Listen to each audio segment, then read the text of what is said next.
Recientemente, banda, terminé de leer el libro de Pilar Quintana de Noche Negra y no les voy a mentir, se pudo haber convertido en una de las mejores cosas que he leído en el año, y yo sé que apenas estamos en enero, pero cometió la situación de escribirlo con un final abierto. Si quieren escuchar la recomendación y la reseña completa, pues les recomiendo que se vayan a mis demás redes sociales, sobre todo en TikTok, que fue donde la subí. Que por cierto, les quería dejar el comentario. ¿Les gustaría que volviéramos a hacer reseñas aquí en el canal? Les recuerdo que eran las que se hacían los días viernes, por lo que sería hacer video martes, jueves y viernes y sábado. Yo sé que no he sacado sábados de cine recientemente, pero ahorita hay un pedo económico y no me he podido mover al cine con tanta facilidad, banda, me disculpo. Pero bueno, si quieren que vuelvan también las reseñas de libros al canal, pues estaría chido. Recuerden, esas se hacían los días viernes, pero tampoco eran así muy seguidas, porque pues dependía de qué tanto me tardara en leer un libro. Entonces, si quieren que vuelvan, las hacemos también aquí en el canal. Punto es, banda, que terminé de leer el libro, terminó con un final abierto, y eso me inspiró a hacerles el video del día de hoy, donde vamos a hablar de lo que para mí, yo, persona, Mr. Cactus, el que está aquí en el canal, son las peores maneras de estar sobrellevando tu historia si estás empezando a escribir y la están matando o están haciendo que el lector se aparte. Obviamente que habrá otras opiniones, habrá otras personas, habrá expertos intelectuales con K que esto no les va a parecer o que tal vez les va a parecer. Por eso quiero dejar bastante claro, esto es lo que yo pienso. Así que vamos al detalle.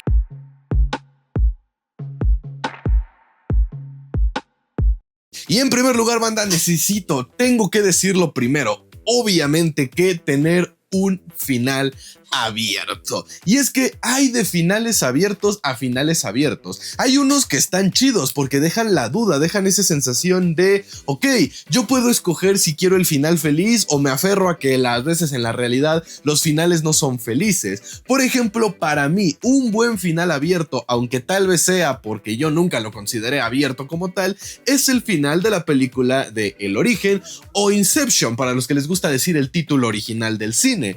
Esta película de Christopher Nolan, en donde al final no nos queda del todo claro si Leonardo DiCaprio logró salir del sueño o se quedó atrapado en su mundo de fantasía. Sobre todo pues porque de repente sus hijos vuelven y está como pues vaya, el final feliz. Y la toma se queda con la pirinolita esa girando y no se alcanza a ver si se detiene o no. Ese, para que vean, es para mí un final abierto que funciona, porque como tal no te están diciendo, sí, todo se terminó a la chingada, pero tampoco te están dejando todo del todo abierto como para que no puedas disfrutar del cierre de la historia y poder tomar la decisión que tú quieras. O sea, que la película está tan bien armada y el final de la historia, aunque es abierto, está tan bien armado que logra hacer que uno diga, me gusta, para mí sí está en la vida real y logró tener su final feliz, y hay otros que dicen no, para mí sí se quedó en su mundo de sueño y es el final triste, pero la elección se vuelve sencilla, es un buen final abierto. Y es que en su mayoría, banda, hay finales abiertos que no son buenos, que simple y sencillamente se sienten como un libro terminado a medias, como una historia en donde el autor se dijo, verga, ya no sé con qué continuar esta madre, cómo lo termino, final abierto y a la chingada. Y en el caso del libro de Noche Negra de Pilar Quintana, yo lo sentí de esa manera, porque todo el libro te están diciendo que la esperanza de la protagonista es recibir la llamada de su esposo, y el libro termina la noche antes o el amanecer antes de cuando se supone va a ocurrir esa llamada, porque el esposo se retrasó en hacerlo. Entonces no queda del todo claro qué pedo, la historia no se siente que haya terminado, simple y sencillamente se siente a medias. Y ese es el problema con el final abierto, que a simple vista uno podría pensar, güey, si dejo un final abierto me estoy facilitando las cosas, porque no tengo que explicar todos los cabos, no tengo que atar todas las cuerdas, simple y sencillamente puedo decir esto termina aquí y se chingaron, como suelen ocurrir muchas cosas en la vida real.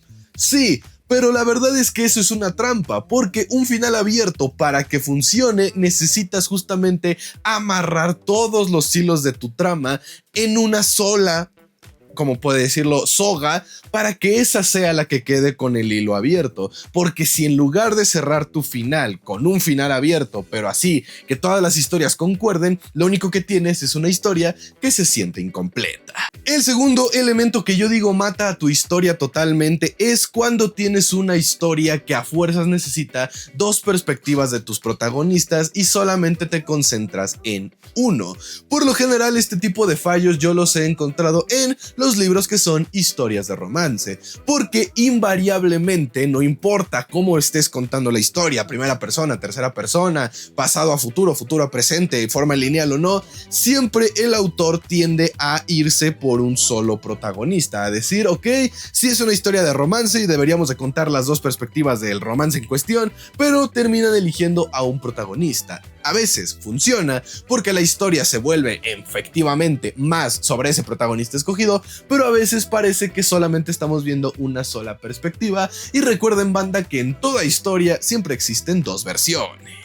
Entonces, no es que como tal a huevo todos los libros de romance tengan que contar las dos perspectivas de las personas, porque imagínense qué de hueva sería el libro de Orgullo y Prejuicio si también viéramos todo el desmadre que vivió el señor Darcy. Arruinarías el misterio y no se sentiría el gesto romántico tan chingón como en la estructura que tenemos de Orgullo y Prejuicio como está escrito, que es solo la perspectiva de Elizabeth. Yo simplemente estoy diciendo que si tu historia amerita que se desarrolle no solo un personaje, sino los dos que estarán viviendo su historia, entonces sí sería una equivocación solamente tener una perspectiva. Piénsenlo de la siguiente manera: en la leyenda de Aang, la historia no funcionaría, la redención de Zuko no funcionaría para nada si únicamente viéramos la perspectiva de Aang. ¿Por qué? Porque nos brincaríamos toda la parte de la historia en donde Zuko regresa como este personaje que ya aprendió que tiene que redimirse. En este caso no es una historia de romance, pero teníamos a dos protagonistas. Entonces, básicamente lo que quiero llegar con todo esto es que si vas a escribir un libro donde tú sabes que es necesario que haya más de un protagonista, no tengas miedo a precisamente tal vez alargarlo un poco más en aras de tener el tiempo suficiente de contar la historia de ambos protagonistas, porque de lo contrario, o una de dos, o eliges que se vuelva la historia de un solo protagonista, o te arriesgas a que un personaje quede mal explicado y sus acciones no sean del todo justas, porque desde la perspectiva de alguien uno puede ser el hijo de puta más grande de la historia, pero desde tu propia perspectiva tal vez no lo fuiste. Entonces esa es la situación con si vas a tener a varios personajes, y más aún vas a tener a un personaje que es protagonista junto con otro, entonces dame ambas perspectivas, no importa que a lo mejor el libro se extienda un poco más, siempre y cuando ambos personajes tengan la oportunidad de decir no, las cosas fueron así. El tercer punto que yo digo está matando tu libro tiene mucho que ver con el estilo ya narrativo. De hecho, estos últimos dos puntos ya tienen más que ver con el estilo narrativo y no con la manera en la que se está contando la historia o qué personajes aparecen dentro de la historia. Y el primero y el que más odio, francamente, es el estilo narrativo de hablar con el lector. Yo sé que el tema de romper la cuarta pared es sumamente atractivo y permite muchas facilidades narrativas en cine y en televisión.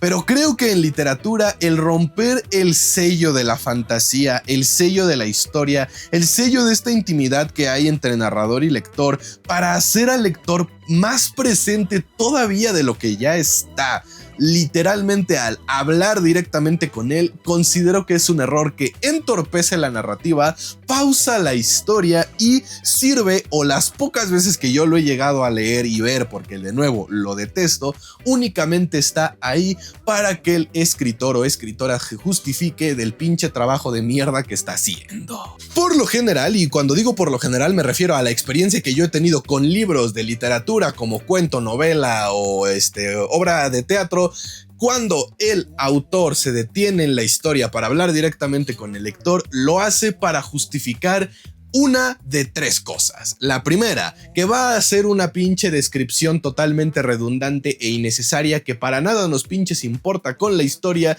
con la trama o con el meollo del asunto que estamos leyendo, pero el autor sintió la opresora necesidad de ponerlo y por eso te dice, güey, aquí te voy a interrumpir y te voy a pasar esta mierda que no sirve para nada. En segundo lugar, para justificar el pésimo trabajo que ha hecho a la hora de crear a sus personajes y de nuevo para justificarse. Y la tercera, para darle un sentimiento, una sensación de autoconocimiento a su protagonista. Es decir, que el protagonista se sabe el personaje de una historia. Por lo general esto sucede cuando el libro está escrito en primera persona o pareciera que un personaje nos está contando la historia y por eso hace esas pausas para hablar con el lector. De nuevo, en el cine y en la televisión funciona el romper la cuarta pared como recurso cómico, como recurso narrativo e incluso como recurso para llevar de la mano al espectador.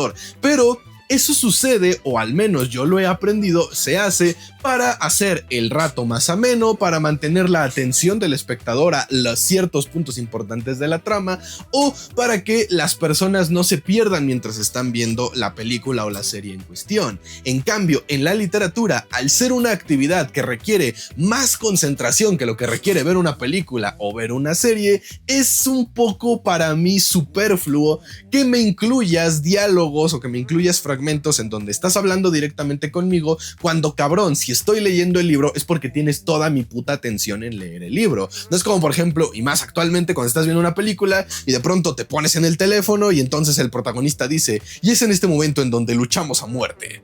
Entonces tú dices, ah, chinga, va a haber algo importante. A eso es a lo que me refiero. O sea, hablar con el lector no solamente rompes la fantasía y le haces saber al lector que lo que está leyendo es una fantasía y no le permites adentrarse totalmente en esa ficción y en este gusto de la literatura de güey, de verdad me metí en la historia porque lo volviste algo ficticio tú mismo, sino que nunca le he visto un uso real o un uso válido a hablar directamente con el lector fuera de, sí, yo sé que lo que estoy a punto de narrarte, lector, es una pérdida de tiempo, pero tenía que ponerlo porque soy bien pendejo y es la única manera que tenía de explicarlo.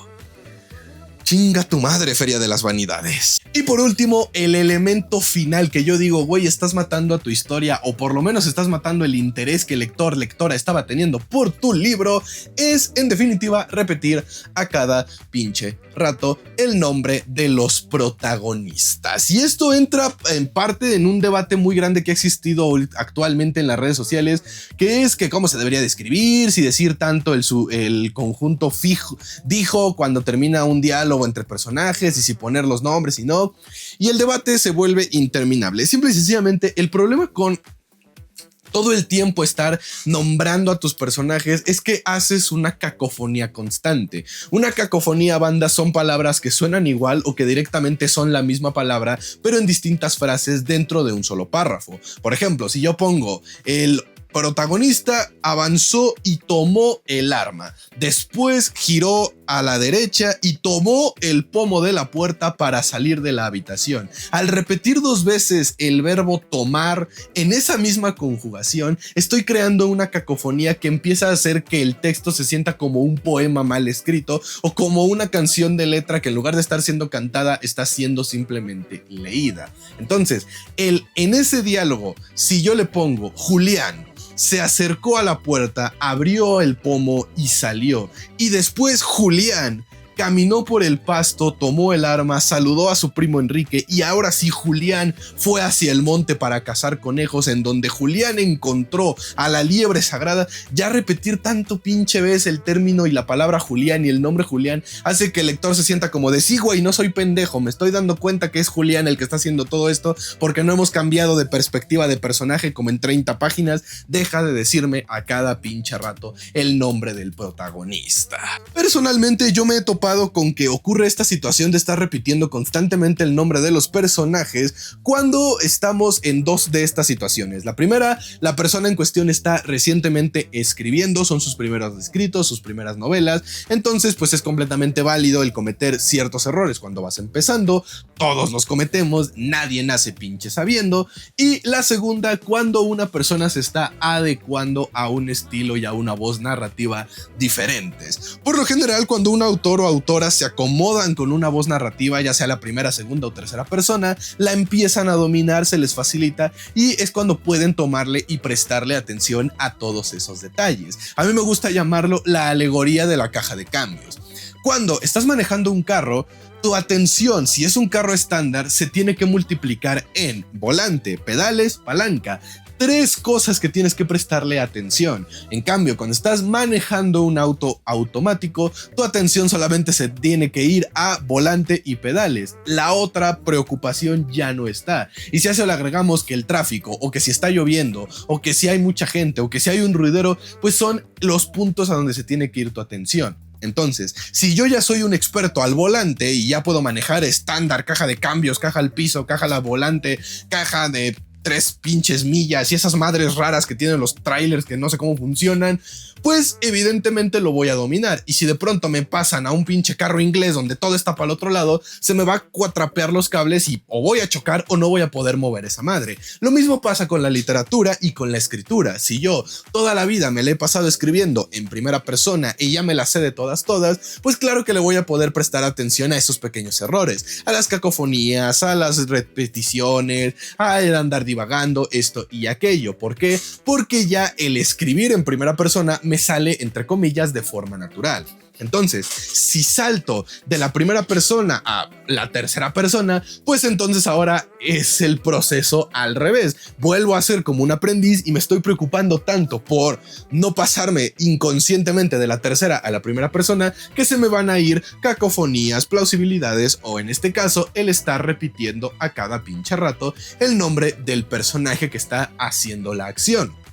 ¿Por qué? Porque me estoy preocupando por otros detalles. Entonces, por eso digo que he visto esta situación de estar repitiendo el nombre del protagonista o del personaje que está viviendo la acción a cada rato porque o apenas se está empezando a escribir y está como que agarrando ese callo o está transicionando de un estilo voz narrativa a otros. Pero aún así he visto en casos de libros de autores que ya llevan un chingo de tiempo escribiendo, que ya se les puede considerar vacas sagradas de la literatura y cometen este error de estar diciendo el nombre del protagonista a cada rato, el nombre del personaje en cada una de las situaciones. Yo sí soy un firme creyente de que si la interacción no es más de 3 personas en la página, es decir, en la escena que estás describiendo, no es necesario repetir el nombre del personaje más de una vez por cada punto y aparte. ¿Por qué? Porque entonces estás pause y pause la narrativa para decir lo que lo está haciendo es él, no te pierdas. Y para mí eso entorpece la página. Por lo que, camaradas, eso vendría siendo todo en el video del día de hoy. Espero les haya gustado y les haya entretenido, pero lo más importante de todo, espero que les sirva un poquito para aquellos que quieren empezar a escribir, que ya tienen esa espinita, que tienen la idea y dicen, ¿cómo le hago? Bueno, pues espero que estos consejos te puedan ayudar. Y pues de paso me ayudarían a mí suscribiéndose a este canal, compartiendo el video con sus amigos, comentando y dando like para que lleguemos a más personitas. Y pues como no tengo nada más que agregar, eso vendría siendo todo en el video del día de hoy. Así que yo me despido esperando que se cuiden mucho y que la fuerza los acompañe. Adiós.